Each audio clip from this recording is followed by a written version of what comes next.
members, CEOs, senior managers, I'm excited since my thing. I'm calling it a very inaugural conversation with this team.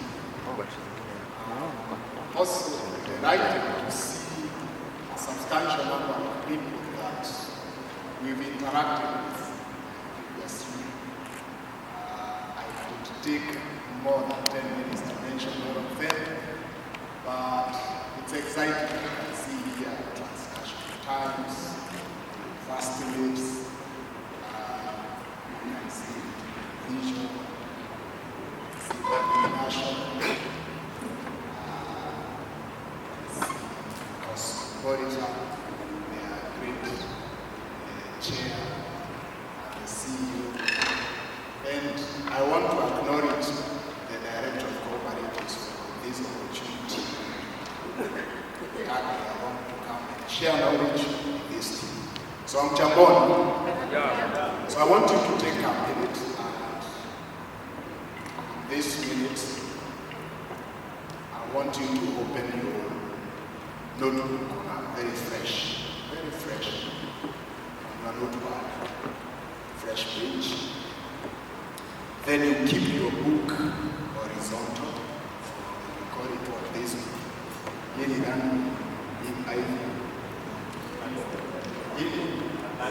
Or landscape. Yes. So keep your book landscape, and then you keep it open on a fresh page.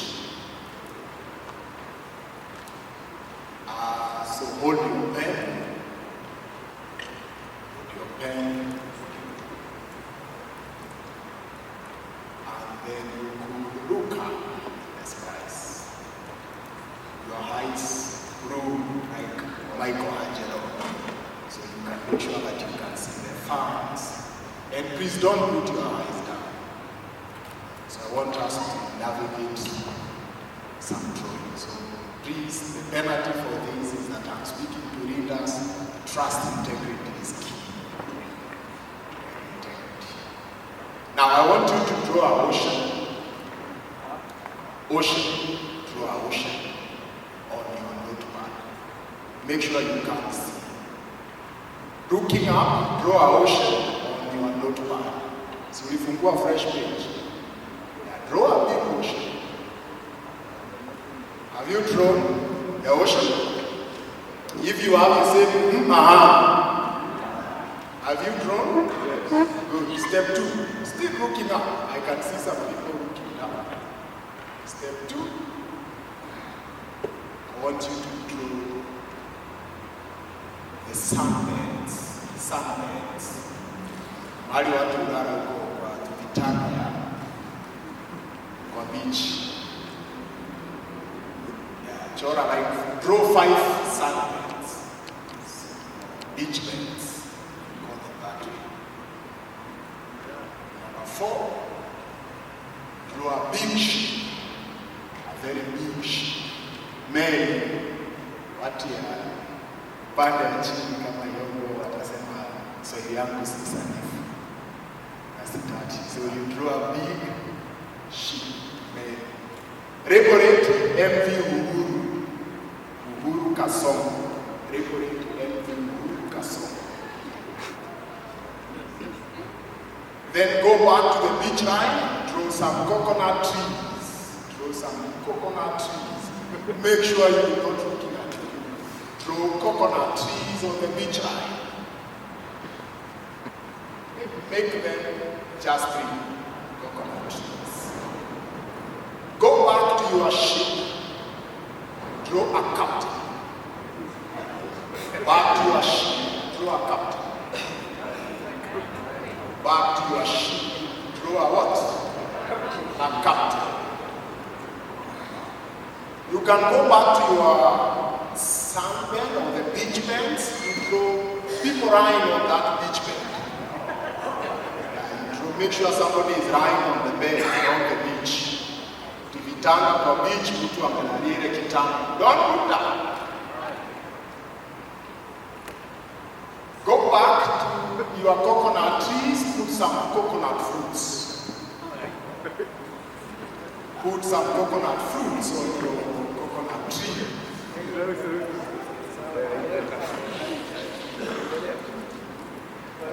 On your coconut. Then you could go to your ship and draw a big Kenyan flag. Kila meli wana bendera ya taifa linalowakilisha. You can draw some 3 sailors on that ship. Very good. Now turn back and look at your book.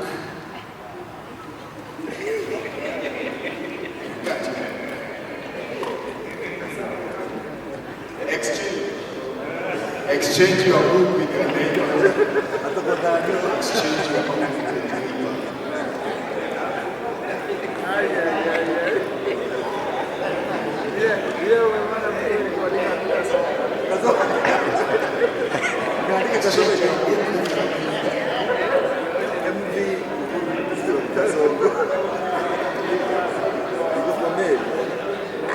So can you be able to spot the captain? Where is the captain? Is the captain with that book on the ship? Ako kwa maji, captain anaswim meli na jiendesha.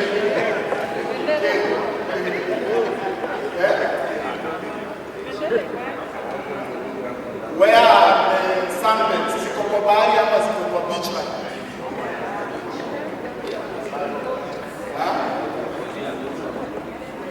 Now ideally, that conversation, maybe you could return the book. I don't want to mark with you because for those of you who are instructing people in CBC, those kids get it about 8 to 10.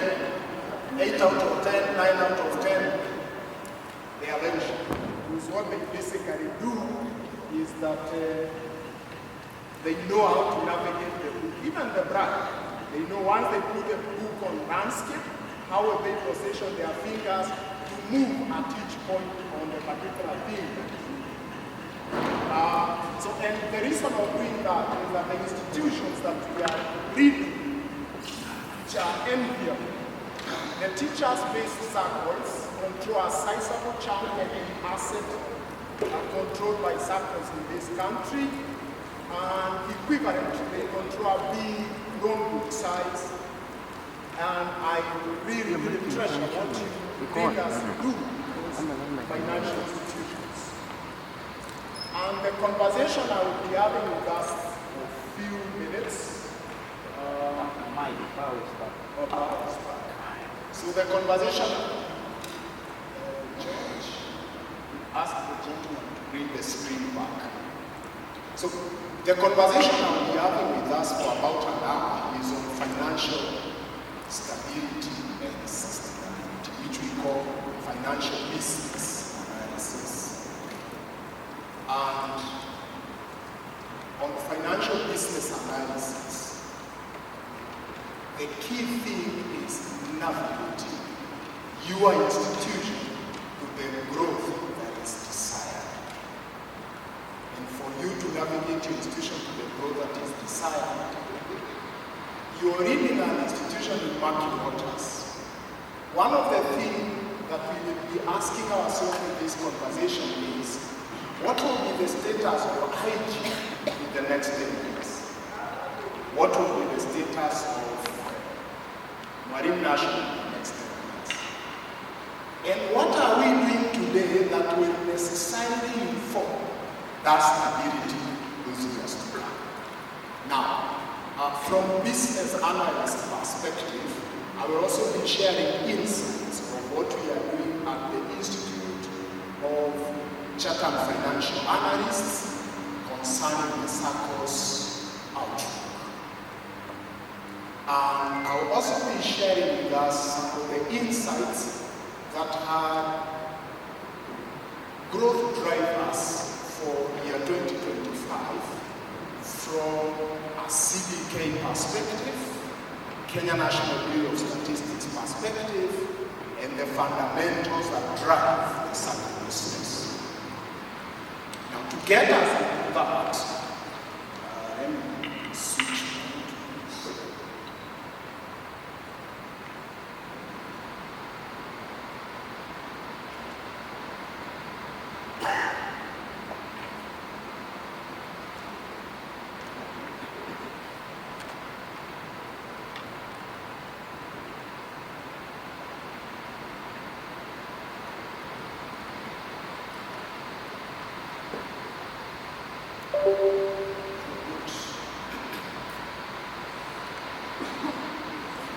So financial stability and sustainability outlook, we will be looking at the fundamentals of healthy organization. And I think that's where Director Nelson started, asking this question, what's the passing of an institution? So my name is Kithinji. What I do is to consult for the movement and to teach. I'm a Sacco member for 22 years, 20 years. So at least I'm a member just like all of us are. And my integration with SACCOs is at a level of financial analysis, integration with credit models, and I'm excited to do that for the movement. Our outline will be, how do we go beyond numbers? When you say your SACCO has got a loan book of 54 billion, 3 billion, 17 billion, 14 billion. What does it really mean downstream? Then financial performance indicators and non-financial performance indicators, and I'll be looking at these things from two prongs. Backward-looking approach, that is historically what you have done as an institution. And then we ask ourselves forward-looking analysis, where will the institution be in the foreseeable future? Because accountants stop at backward approach. Financial analysts are prophets of the future. So what we do is that we refocus the business. So if we come and say your book has got 17 billion loan book, then the question is, what's the concentration risk in that book? Which sectors are funding your book? What will be the sustainability of that asset in the future? Then we try to model that. Financial sustainability, I will give what I have just said, what we've done as an institute. I've been a council member in the Institute of CIFA, and there are several things we've done about that for Sacco. And then key strategies we can use to drive growth and some action. I will read all this and say, a strategically placed leader understands his or her Sacco business fundamentals. What is driving revenue? What is driving assets? What is driving our liability side of the balance sheet? Impact on our management structure, impact on our governance structure. And then they can connect with the big picture, which is being a socio-economic enterprise institution. How do you connect with the two missions, the social aspect and the economic aspects? Every reader thinks ahead of his role. As you sit here, you think your institution 5-10 years from our focused analysis. With this strategic thinking perspective, and the two speakers have emphasized planning as a continuous way of progress. Now, we start the process. Every reader who is here is concerned with those three things. They are concerned with growth, they are concerned with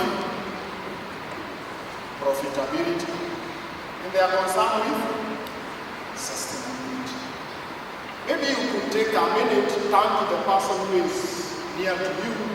You could tell them one or two things that is your focus on growth, profitability, and sustainability. Let's share experiences. Ask your neighbor what is their concern about all these things. Every reader who is here always faces this dilemma. Is there anybody who does not face this dilemma? As readers, first of all, we are who? So all of you are shareholders. And as shareholders, you want what? You want what? And you want what? And also you want what? How must it be? And also as a reader, you want what? Sustainability, competitiveness of the institution, and also what? Continuity. But also on the other side, you are who? Who wants what? Who wants what? And who wants what? And also what? Attention. Now, how do you then balance all these is what brings financial sustainability and institutional stability. Two key things. Now, according to 2025 projections by the Central Bank and Kenya National Bureau of Statistics, institutions that will grow this year have to refocus themselves on technology. And I heard the director of cooperatives from Cobank mention that. How is your institution technology growing so that you can harness using the technology revenue streams, and you can use the technology to enhance efficiency in the service delivered? Institutions that will strongly post good returns will have to look into strategic partnerships. And I know the strategies of each and every Sacco that is here. Hakuna Sacco iko hapa strategic plan yake haiongei kitu inaitwa strategic partnerships and alliances. And it has specific deliverables. I'll give an example of one of your circles in the country that is leveraging on this and also compare with the banking sector.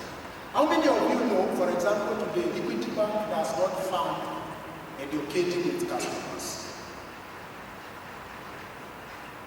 Who funds Equity Business Customers Development? Or I come to your Sacco. Who is funding your education budget? Is there somebody else who can fund it?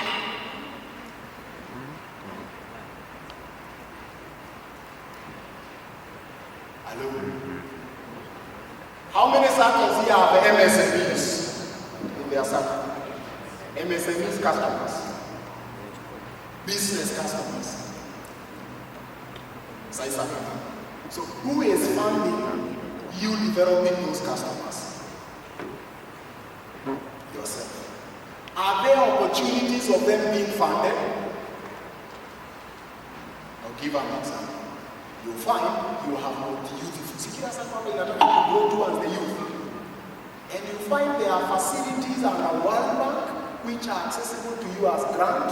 There are facilities under MasterCard Foundation which are accessible to you as grants. Saccos that have got business customers, agricultural customers like Himarisha in Kericho. There are funding agencies that are looking forward on impact investment like NARE, which means the only thing you need to do under strategic partnership instead, in Embu, you have got coffee and milk and tea farmers. Then you post and say, which institutions are looking at growth in this area? And what they are looking for is impact on how they channel fund to improve crop productivity. Then you can offload that segment of your membership to be trained like that. You carry white water. If you express a graph, you carry what? Red flowers. So what they invest in is packaging emotions. Now what am I addressing by this market-driven product? You find a Sacco has got 20 or 30 products. Only thing you need to do is a deep dive. Say how many of those products are performing. You rank from one to the rest. Versus be the revenue. Then you discover some products are just glorification of others. You can't even do proper projection. Today, customers are moving with the products that meet their needs. So if your Sacco is, and by the way, another thing we need to discover as business leaders, because you are business leaders, customers don't look for products. No customer is looking for product. Now, customers look for solutions. If the solution the customer needs, your Sacco is offering it, you strike a motion. But if your Sacco is not offering the solution they need, you will be having products that are not growing the revenue you need. So one of the things here is sustainability of our institution is that can we match solutions we offer with the segments of the markets that we deal with? So now let's get into the numbers, industry benchmarks. With what you call stability indicators given by your regulator SACCO, which ranges from capital adequacy,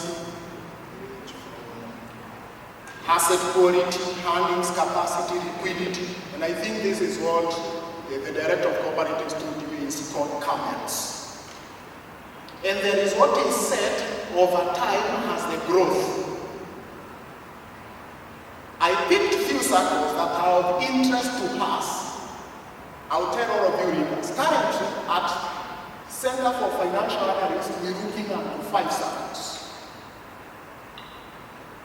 I couldn't populate all of them here, so I picked Marine National as our target for the financial analyst, Steamer DT our target for financial analysts, Kenya National Police our target.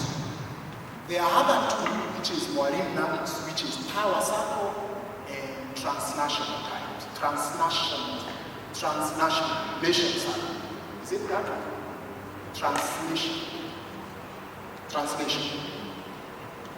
Now, the question is, why are the analysts looking at these SACCOs?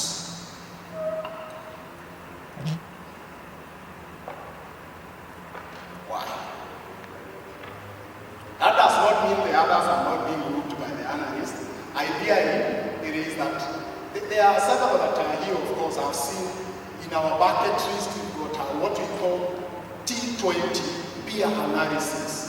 And most of you are here, you can see like the Sacco for CP and level, CEO Menta is there, Minas, Marika, Marisha, but top of the echelon are these. Now, I want you to compare these from an institutional stability perspective. We call this institutional capital to total assets. Look at this, 2023, compare with their peer, compare with their peer. 2024, compare with their peer. Now, from analyst perspective, it's telling us that this Sacco, on whether the pointer can do that, this Sacco, from a risk management perspective, it's a safe haven for investors. Why? This money, no member has a claim over it. That means, if that Sacco, out of its asset base in 2024, 50 billion, was to refund all its member deposits of 20. So it should be that one should be here. That 1 million. Then it will be left with about 90 billion. It will be left as a 19 billion Sacco. Mmerudishia kila pesa yake na inabaki na ngapi? 19 billion. What does that indicator say to that Sacco concerning generating revenue? It means that this 19 billion can either be invested in loans or be invested in government securities. And the return that comes in, it is the return of the Sacco. Nobody has a claim over it.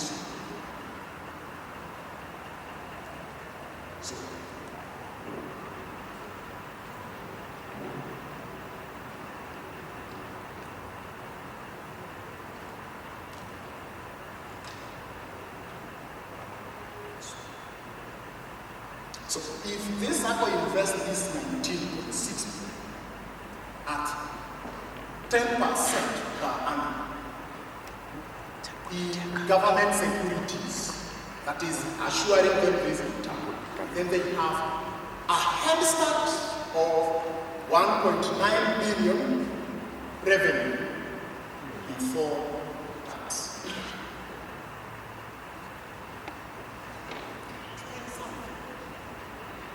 If you go to that Sacco, because numbers, what we mean is that data alone is not enough. You go beyond what?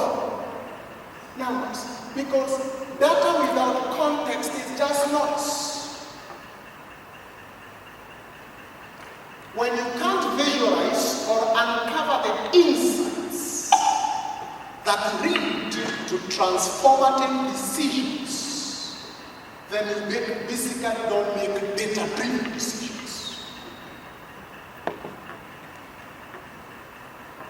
And without context, then data and structure just numbers. We go back to this. If you pick our own book of this particular institution, pick our own book of Marine National, pick our own book of Sacco. So we pick Marine, which is 47 billion. And we pick the other side. So we need to ask ourselves this question from a sustainability perspective. You don't suppose. It's one thing to tell that your assemblies is this size, and it's another thing to have a deep dive. I remember one time I was having a conversation with one of these SACCOs here at Saroba Woodlands concerning their data. And they say, oh, we have got 69,000 members. Then I asked, so what? And we stopped. The question was quality. The question was, what can we use that number to drive business with? As I will tell you, we did member education. The question is, did your deposits grow after the members' education day? Did the business royalty improve after that? So let's pick their own book. So picking their own book, for example, of Steamer, I'll use that as an example. Remember I said there is a 20 bucket list. Now, I will surprise you with something. This Sacco has got a resident business analyst. This. What do? They compare themselves with banks like Equity. They pick balance sheet off. The same way, this data of viewers I pick it from the internet. And everything here, what we do as data analysts is data scrapping. You put your information on Twitter, and we sit with it, and we can analyze. And if you go to the Twitter of two SACCOs, and this other one is peer industry during their hand inauguro, for example, Marine Sacco. So it's by standard, every year the institute picks information from that Sacco because it's a top rating Sacco currently to use it as industry benchmark. Let's come to this Sacco. They have an asset, our own book of 47 billion. Out of this 47 billion, 54% is MSME loans. Only 36% is check-off loans.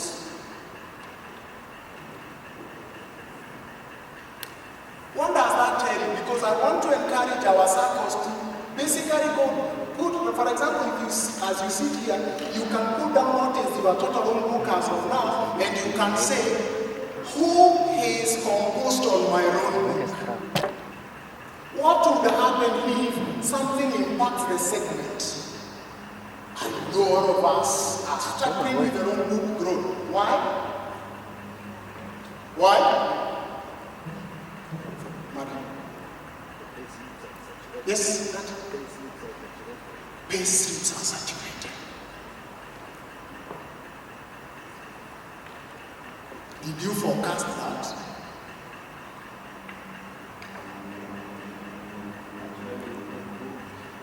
We hope and hold. Did we hope and hold at heart or on the lips?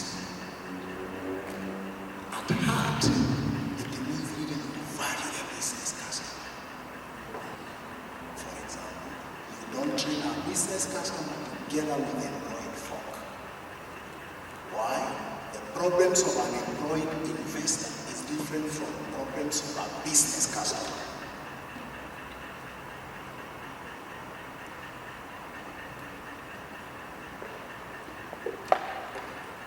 If you then check the trend of the growth of revenue of all these SACCOs, you can see one in 8.3, they grew their revenue last year by just slightly $1 billion.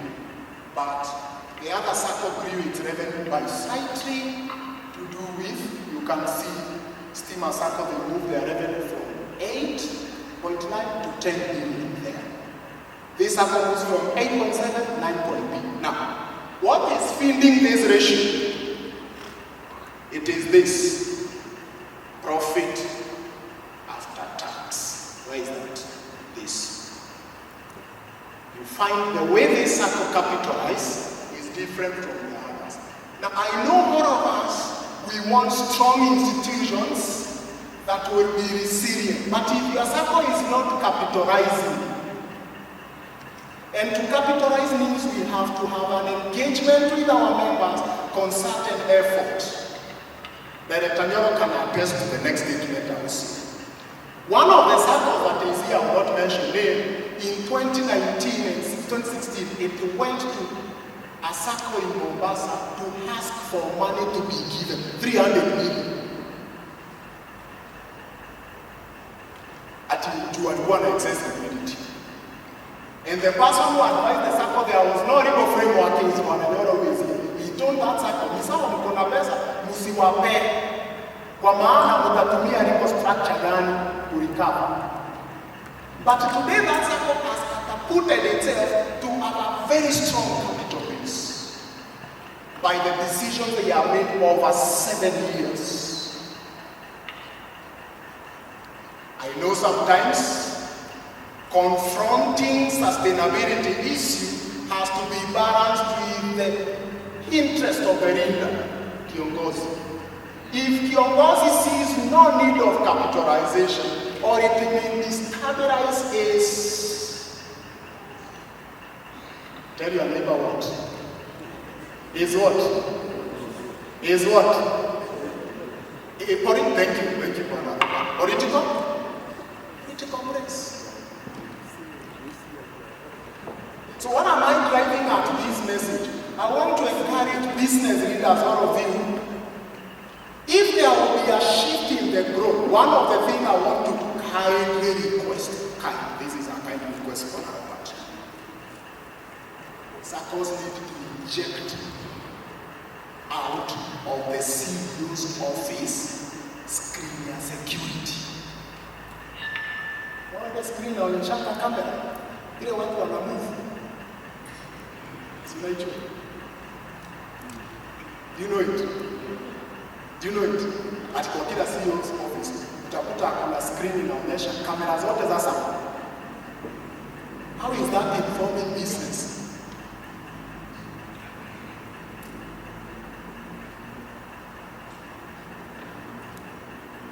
I know here there is a director of the bank. True? Or directors of the bank. Have you seen that thing in Muriuki's office?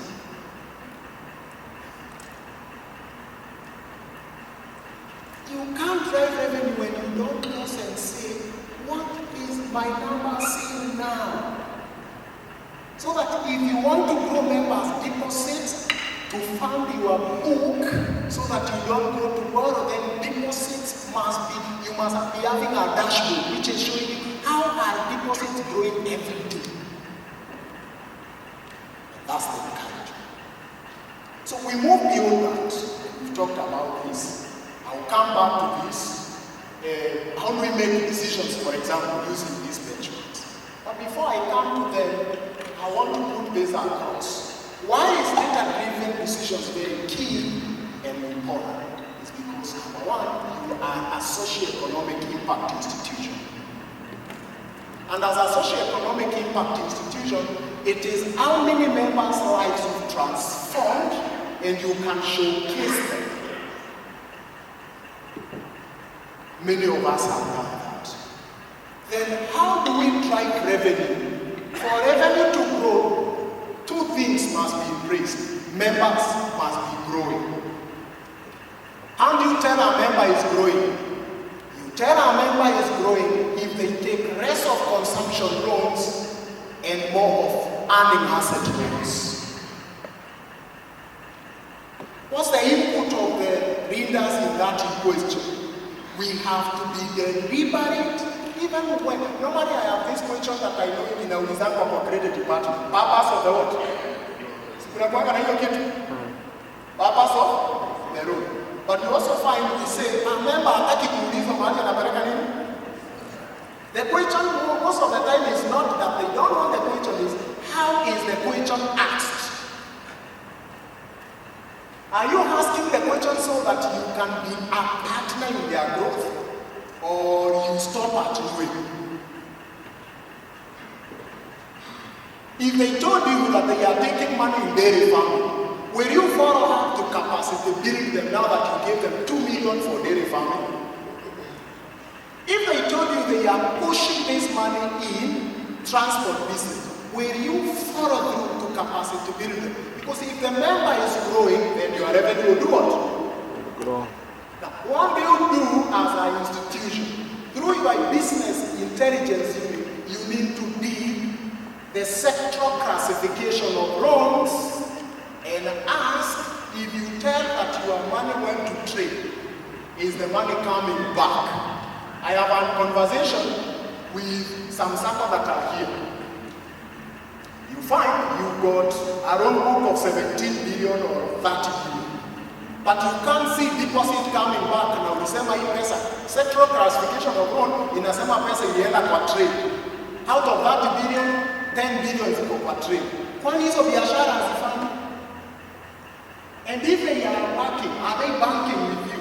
Fundamentals are intertwined. The next thing is good management. I'll skip that one time. Do you optimize your operations? When I talk of sustainability, capacity building. And that's what KETSA does to your team, and KETSA does to you business leaders.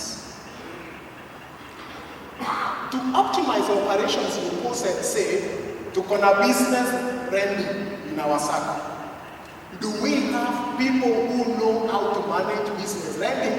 Ama tuko na watu wanajua ku manage raising lending? You know, raising lending is just checking 1 land, 2 land. That is simply raising. I hope you don't do that in your Sacco. Raising, say raising lending. Raising. It's raising. Because the only document you need, first of all, is the basic and the account history. But for you to run cash flow loans, you have to go beyond that and then ensure your technical team really understands how they can optimize the business growth aspect of the Sacco. Then team performance improvement. That's the role that you get in the value of you being a member in KETSA. You get team performance improvement through skill sets, through knowledge, through cutting-edge research. I talked about this. So let's come to financial health indicators. At the bottom line of financial health indicators is what? What? Say leadership. Leadership. Because leadership will influence everything else. As I hand the director of cooperatives challenge a few Saccos here, I also want to pose a challenge to some of them. Sizably big Saccos. You need to conduct what we call Organizational Health Index, OHI. Organizational Health Index.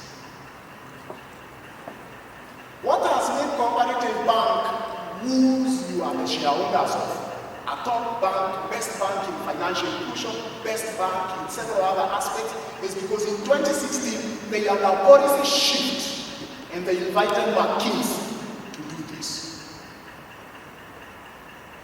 Because the quality and leadership here, I'm not talking of the board of directors. Everybody in the Sacco, the responsibility they pray, they are offering leadership in that front. May they be a driver, may they be a digger, may they be a credit manager, CEO, everybody. They are offering leadership. That leadership needs to be aligned with the vision. They have a clarity that when we say this year we want 2 billion, then we need how much billion, how much millions every month, every day, every week, and is it coming? Because we normally advise, performance is not something you do end point. Performance is something you do continuously. So you don't wait for quarter 1 and then that's when you say, by the way, tumefanya haja. Ati tunaenda retreat after quarter 2. 6 months evaluation. The question is, today is which day of the year out of 365? What is expected to be met today versus the actual? So if you say your Sacco should recruit 3,650 members per annum, then every day the Sacco must be recruiting 10 members. Because 10 times 365 will make what? 3,000 what? 650. But if the Sacco month, day 1 did not recruit 10. Day 2, you say, it's high in the year. Let's be concerned with dividend and AGM. Then we finish the AGM in park. By the way, let's dust our strategy. Shared vision, strategic clarity. The Sacco that grows exponentially makes strategy everybody's daily job. Everybody's daily what? Job. Then they need to coordinate the efforts of everyone so that employees are involved. How do you tell the employees are involved? It is the idea generation. It is the output of each. It is the teamwork in each into the group. So these are some of the health practices, but now I come into this. To tell a Sacco is financially healthy, we check asset mix and what? Allocation. So revenue balance sheet is the first thing. In the balance sheet, we will come, I wish I had all the time, I will free into several that I have shown here, and the others that I mentioned. See, we fished your information because it's publicly available. Anything you put on, did you hear a director of cooperatives telling me you need to have a PR department? Hello? Did Director Vincent say you need to have a PR department? Hello? Yes. Do you know what they should be doing together with your business intelligence department? It is to sniff every information, convert it into numbers. A customer gives assessment, I'm happy on your business intelligence department need to analyze your Instagram, TikTok, Facebook sentiments. Now when I say convert to customers, I'm happy, they convert it and say, using a business intelligence model, they can say, how many of your customers are throwing information that will injure the brand? So, asset mix. So I say, for the SACCOs, let's be honest, when the data up, it's publicly available. So asset mix. Asset mix is, besides loan book, if your Sacco has an asset base of 20 billion, what is in that bucket? Ukiweka kikapu hapa, ni nini utaweka hapo useme ina compose the 20 billion. If it is concentrated on payroll only, then when macroeconomic factors shift, you will not grow.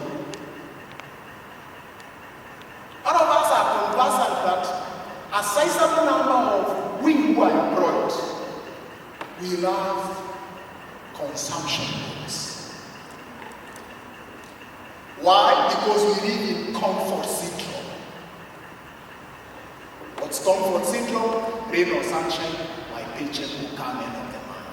My pension fund will come. Asset mix will tell you how much you can leverage on each asset. Right now, I'll be interested on every Sacco that is here to go and post one revenue. How much revenue did your Sacco make last year? 1.8 is your Florence, 1.8 billion. So of that 1.8 billion, we'll give you a pie chart. How much of this came from which sector? Now draw two pie charts. If you took it out, 70% salary, 30% huh? So 1.8 billion. So draw a pie chart. You say? 70% salary. 70% salary. 30% MSMEs. 30% MSMEs. Of these that are salaried, 70%. How much of these loans that went, because you want repeat business, this 70% of the money that is out there, how much is out there, Madam CEO? In billions. Loan book. 9.5 billion. 9.5 billion. So 9.5 billion has left in vision, and it is sitting in the economy of Kenya working for the customers. If you will grow your revenue, if you will grow your deposits, and if you will have member loyalty, the question is, in 9 billion, if it went to trade, if it went to construction, what type of construction, if it went to agriculture, are these people you funded for agriculture then banking with you so that you grow your deposits? Are they coming for repeat? Ama unawapea waki-establish biashara wanachukua 247, 247, 222, 111, 400, 200. That's where they are banking. Are they growing you? No. So this mix will tell you if you are to do stress testing for this Sacco. I will check the fundamentals that will affect a check-off person. I know a check-off person, his revenue is not hinging on him. It depends on the employer. Employer akikata muti, ndege wote watawanyika. Microeconomic shift comes when CDR rate is reduced, the banks have got more money, they come to buy off your customer. Like they are doing now. Because CDR rate has gone down. So you need to tell of these assets, this revenue that is coming from your asset. Because we generate revenue from assets. You can't generate revenue from anything else. Whether it's a loan book, whether it's government securities, whether it's your quoted investments, etc. So, what is the proportion of each?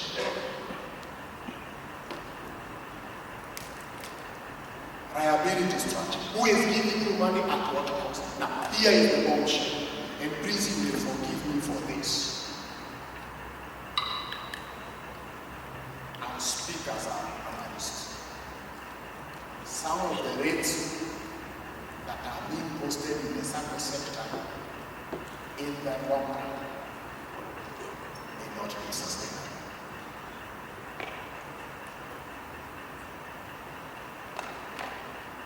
It's a fact. It's a what? A fact. So that means you no longer have the dividends you are paying to drive the institution decisions.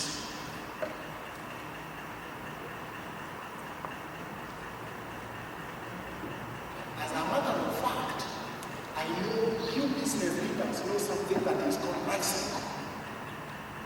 Life cycle. Life cycle. Sinagonga hivi. Nitoka hapa. Saa hii sasa mko karibu hapa. Living on the dividend message and interest on deposit. Mko karibu hapa. So once you plateau, you will start doing what? Sustainable institutions I know one Sacco got director of chair. Winners. That is retiring a share capital. What are they doing? They are retiring what? They are retiring share capital from 50,000 per member to 500 shillings per member.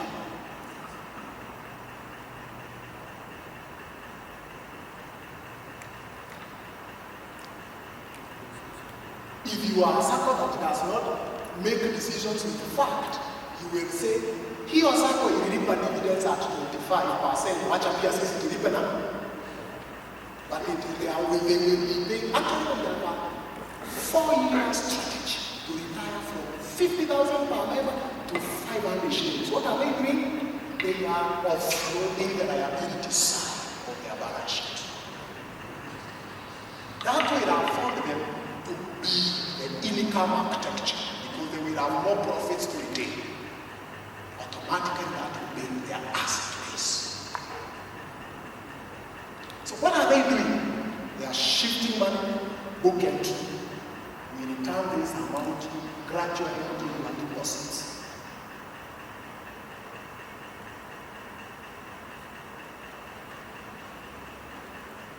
Do I want to say you move to that? No. You start by asking, what decision is informing them to do that? Which? Policy. Thank you. Say that. Which? Policy.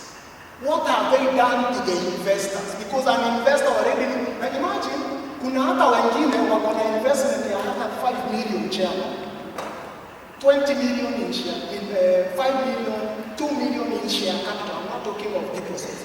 But what after long run, what are to 500 shillings? It's a strategy. Who is informing their strategy? One of the big audit firm. How are they leveraging? Because it's their auditor. So they are when people just being audited to getting insights on how to de-risk the balance sheet to grow revenue.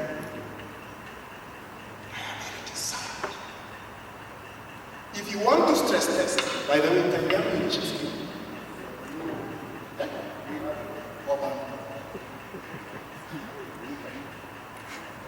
But am I communicating? Are we having a conversation? Am I in a generation? You know numbers. There is a time when Reverend Ruben went to train the military. And then these guys, when they are introducing me, they say, this is the teacher who teaches how to make money, but he has forgets to teach how to use the money. But nowadays, the Director has reminded me, also at the tail end, we remind them 50, 30, 20 rule. So they need to go on already, isn't it? Yeah. Anyway, revenue structure. What is driving revenue of an organization? So you say at Winners, at Mentor, at TNT, Vision, at Ibarika, at your Sacco Tabasama. What is driving revenue?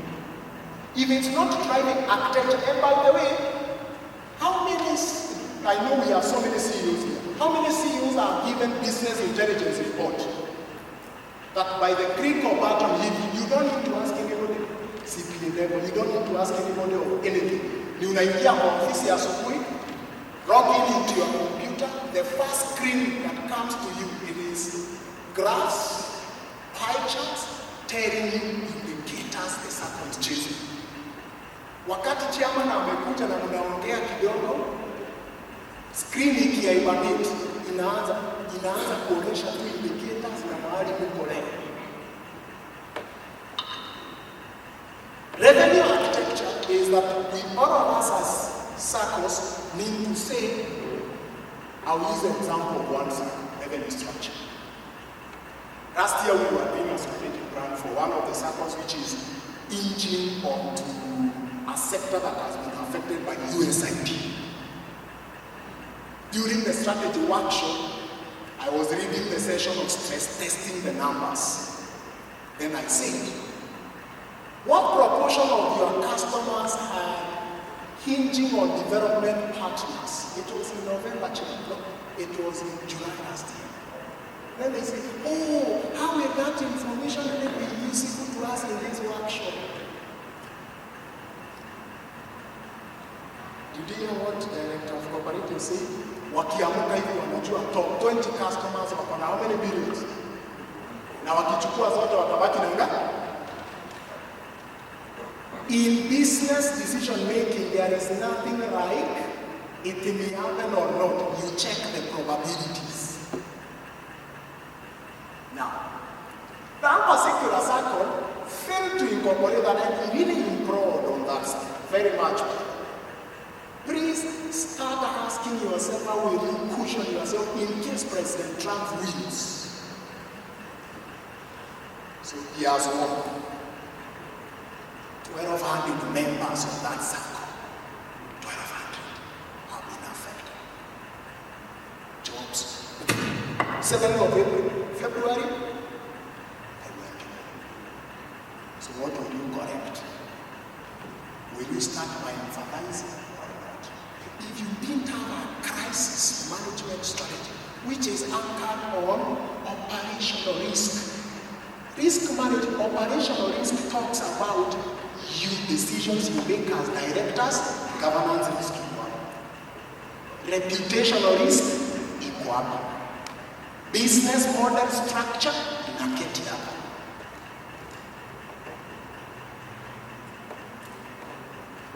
And you keep on testing.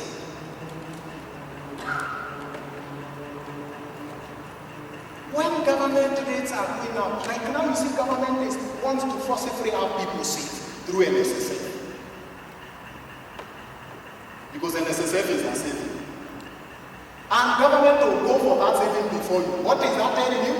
If member wako ameanza kukatwa 1,000 hapa, inaongezwa kwa NSSF, ina deny you equivalent of a loan which will be repayable by 1,000. So how will you compensate?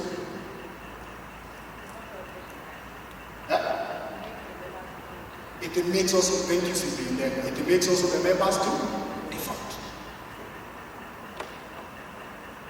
And that's why this, by the way, you know, let me come to this data. Thank you for reminding me that. Can you see this?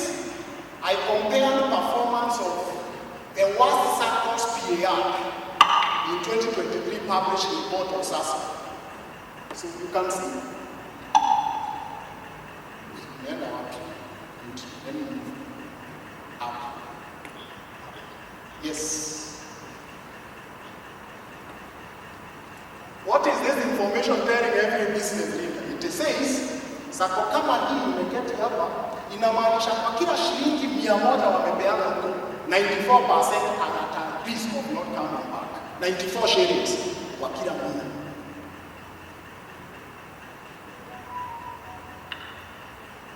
This is published report. So please, you can go to the SASSA Annual Supervision Report of 2023. Hii imepigwa muhuri by the regulator. So if such a Sacco 94, you know, by the way, you don't decline to failure of growth at once. It is gradual. Indicators will always be there. They will be telling you, by the way, something is not okay.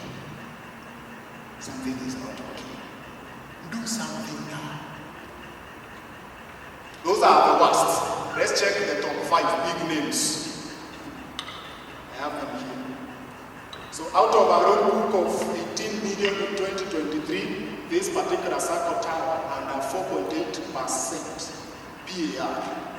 That says 4.8% is the provision. Right grade that in every 100 shilling with a customer, 5 shilling may not be immediately generating revenue, or is not optimally being used.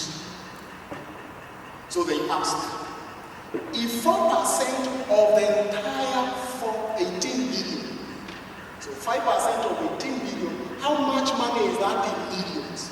If they had invested it in treasury bills, what return would they be making? So that now they don't stay at comfort and say, we are below PAR of the regulator. Never take comfort in business decision making.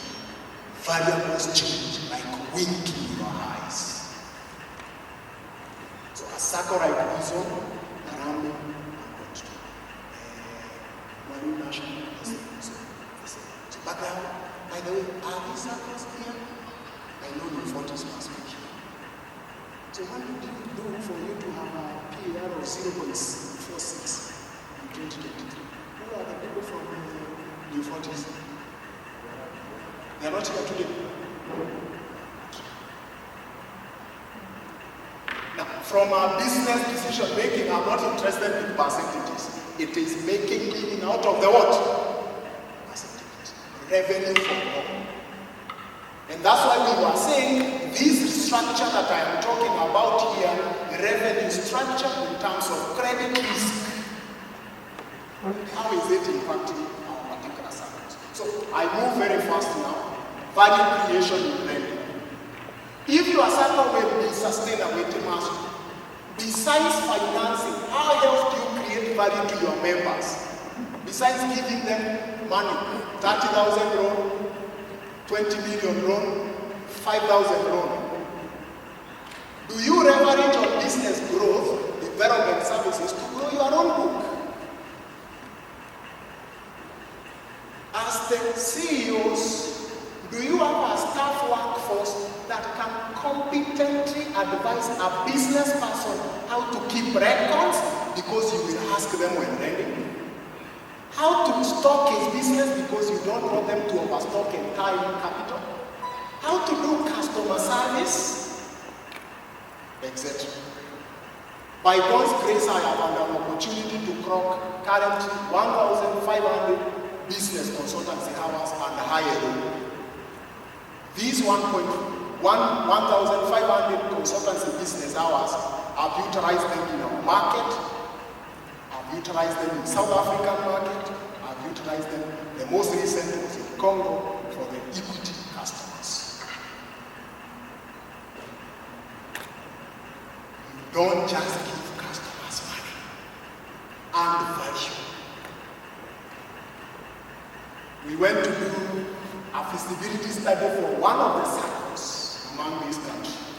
And in one of that, down to Vienna, we asked their customers, so to resample customers, and customers. One of their customers, tunaingia hapo, unakuta, wanasitaji, huyo customer ni wa Sacco, lakini hapa akona Unitas, si wa Unitas, akona Equity, Coop mtaani, Stima mlangoni, Coop agency, sijui nini, na hakuna kibango ingine kwa hapo. Then we asked them, among all these, who are you more attached? The customer said, Equity. Then we asked why. Do they give you? We quickly computed with the customer. The loans there, naturally, online, using total cost of credit. Customer akasema ni sawa. Sacco inapeana cheap. But can you see all these four staff? What wamesomeshwa na Equity customer service, wamesomeshwa marketing, wamefundishwa records keeping with no cost from me. So they can now speak to my customers well. So I'm able to retain my customers. So you say, kwa Sacco naperekanga minimum savings at 2,500. Lakini sales zangu daily sales kwa hii duka, ni ya duka ya wholesale. Akasema sales zangu minimum inani 350,000 minimum. Ikiwa nimeuza kidogo na zote 247. So you will be saying, huyo ni customer wetu, na hata unaonyesha duka yake. But is his heart with you? The heart comes with value creation. Value. That's why I want to encourage us, honorable readers, business decision makers. Don't educate members during your education days on the Sacco started in 1700. The 7 principles and the 8 is coming. That thing will not change them at all.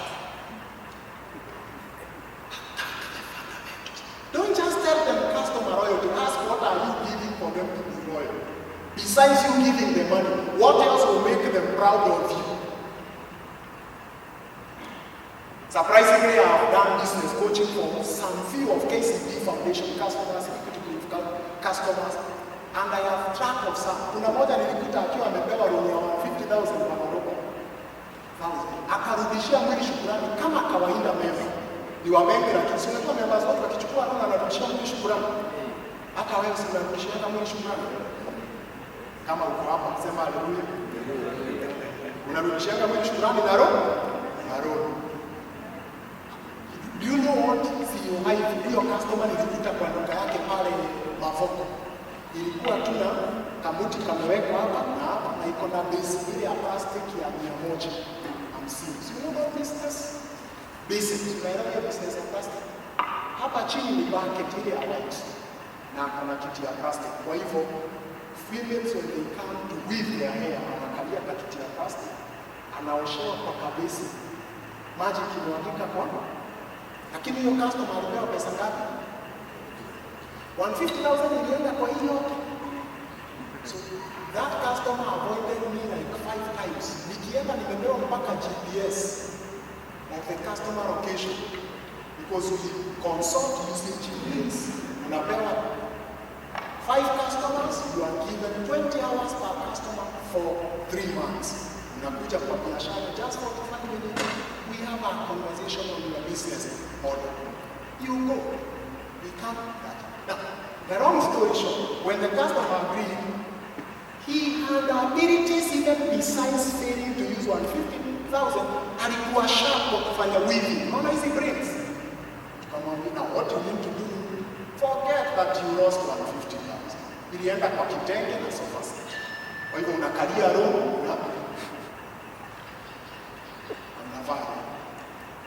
so what do you do? Harness your strength. Huyu customer aliconvert kuendanga kwa boma za watu, unaambia mama anunue nywele, wewe kazi yako simple. That's what we call value creation, and that's what these institutions are doing. Now, I have only seen one Sacco approaching SIYP to train their business marketing team. If your marketing team cannot be able to decipher the business model, solution is one.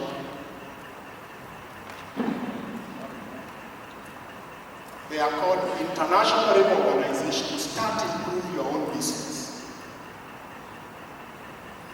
What they do different, and also KETSA can partner with this institution, it is to go beyond training the marketers, marketing piece. Marketing piece will not grow the business. It's the market drivers. They do financial coaching. One among the first 3 hizo Sacco nilionyesha hapo juu benchmark nazo, they are using both that institution and another institution which is part of your movement and all that. So, do you also equip your customers? What do you do? Move to strategic partnership. If you are doing value chain financing, ask yourself, who are the partners you can leverage on to de-risk your own? You can't have value chain financing, unapampa pesa kwa wanabiashara wa agriculture, lakini una mtu ana de-risk. So who is de-risking you? Who are these partners? Collaborate with them. Comments, think I will explain this as I talk about unity. So non-financial example. So quickly, remember growth rate is your Sacco position benchmarking against your peers. Do benchmarking against your peers. Is your technology improving? Governance. Nyora is talking deeply on this director, so I leave that. Vision alignment. Vision alignment. Walking to what is this you excel most? I hand you Nelson quote one author about it. So I leave that. Because I want to be asked questions. Stress testing, I've talked about that. So you know what has happened about those institutions. I talked about 1,200 members being wiped out or their money. So in stress testing, simply what you are asking is, as an institution, stress testing is your risk-based management technique. which institutions evaluate how they are run or invest. Not only the run. Ninajua wengi hapa wameweka pesa CIC, the institution and the structure, wengine wameweka pesa in Britain and all that. So do they use it and ask yourself, if Britain was to be affected because you've got a fixed deposit, what would happen? If CIC, and by the way, there is nobody who is strong not to fail. That's why even the good book says, when you are standing, be careful. Be what? Rest. When you are generating revenue, be careful. Rest, you stagnate. Because you don't have a forward-looking approach. Now, this helps you to identify vulnerabilities, assess credit risk. Now, a quick test to all of us. How many of us struggled in implementing IFRS 9 model? If you did, if you struggled. We all of us struggled. But we have data of 30 years, 50 years in our database. What's the quality of that data in predicting future? I post there to receive questions.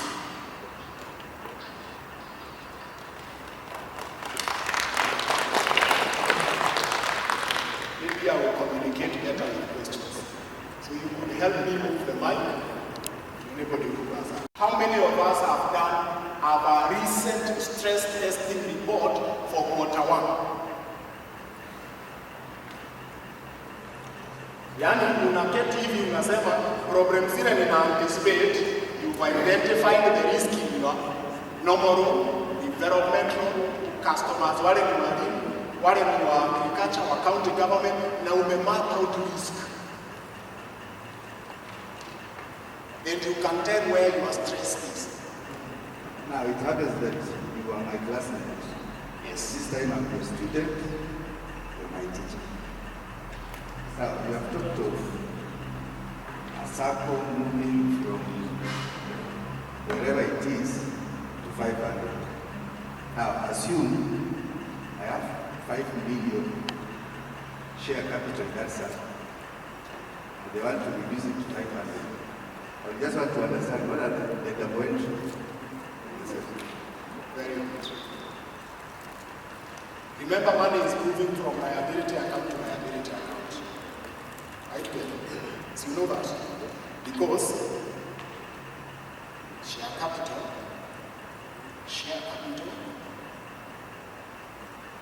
and member deposits. All of them, they sit on which side of the balance sheet? They sit on what? Liabilities. So you are shifting a liability to a liability. That means your big balance sheet structure, asset side, has got nothing affecting it. One of the banks, for it to be invited by MasterCard. That's what I did. You squeeze your liabilities to attract funding. Thank you. But for the same, as you do that, once you reduce the share capital, the core capital reduces. How do you take caution of that? Very good. So if you flow share capital, what is share capital? Members expecting every year? Dividends. Where do you get dividends from? Revenue. Anything you don't distribute, where do you take it to? Retained earnings. Where is retained earnings sitting? Liability side.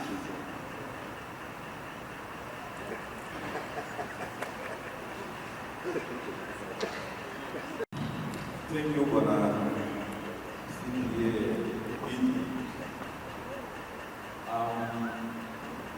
Have been disturbed for quite some time, and we have needed to send adding more disturbance to me about the culture of SACCOs paying high dividends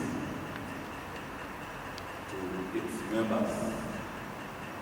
And indeed, it's very true that this practice is not going to be sustainable. Very true. As we are seated here, each one of us is left to that fact. Now, we know this is a risk in itself, but they say, an old dog will see you. It cannot change its old habits, isn't it? But anyway, what is your humble submission and suggestion that we can, as take home for us? Yes. Thank you, Director Mari. Change is not drastic. Change is gradual. You map out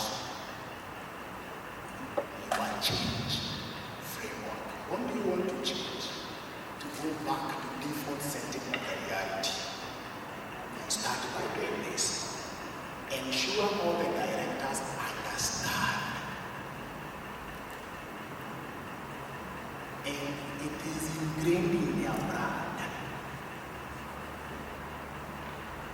The ERP. And I'm very happy to see you, KETSA, that your motto this year is risk management. Did I hear that from the Director of Cooperatives?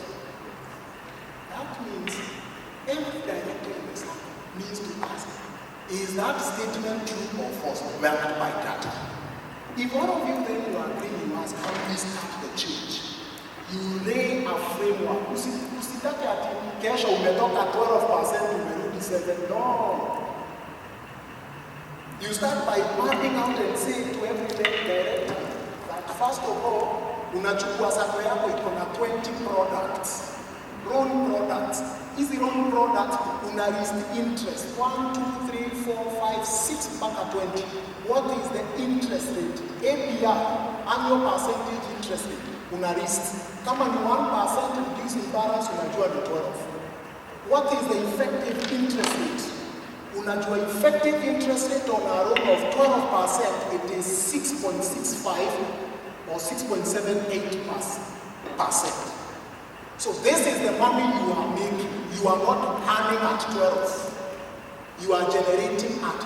So ukipea customer loan ya 100,000, unajua 100,000 will not generate to you at 12. It will generate at the cost of money to that member, not your annual percentage rate. Unaristizo zote unafanya average. If your average is below what you are paying, then you pause and ask yourself questions. Once the directors have understood, you move to step 2. If you have got all your managers have understood, your directors have had. If you have delegates, they have. If you have members, you start a journey of impact-based training, not tick-box training. To the members, you sequence it for that time. The all of us are into this.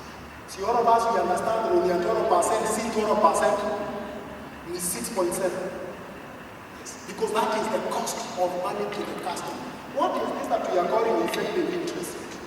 It is that every customer can pay a loan, effective interest rate on the loan, effective interest rate on the loan is equals to total interest paid over bill divided by original loan amount minus loan closure costs. All this you divide it by duration of the loan. Multiplied by 100. It will give you effective interest rate.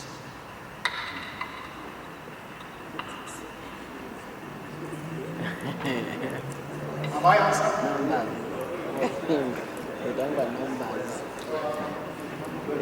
Any other question? I know. Yeah, partially you've answered, but I know when you go to the mathematics and the formula, You are too fast until people are left wondering now. Maybe you go back there. But it's a discussion that we need to carry out. This culture, we know it's not going to be sustainable. But what is a motivating factor on this particular issue?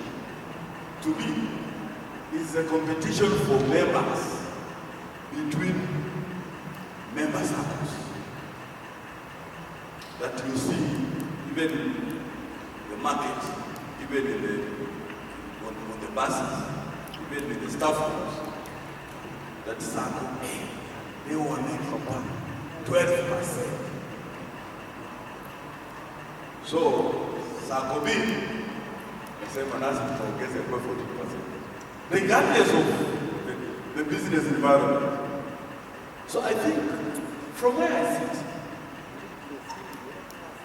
at one point, it will come a time where regulations will assist us. Yes, the formula, I know the CEOs seated in the room are quite familiar because they are accountants per se. Yes, but from how we sit, because our entities are politically structured, unless we have some regulations, we are politicians. We shall move on until we shall find ourselves not moving. I thank you. Thank you. So you've given us attention regulation, but remember, Sacco regulation is not political.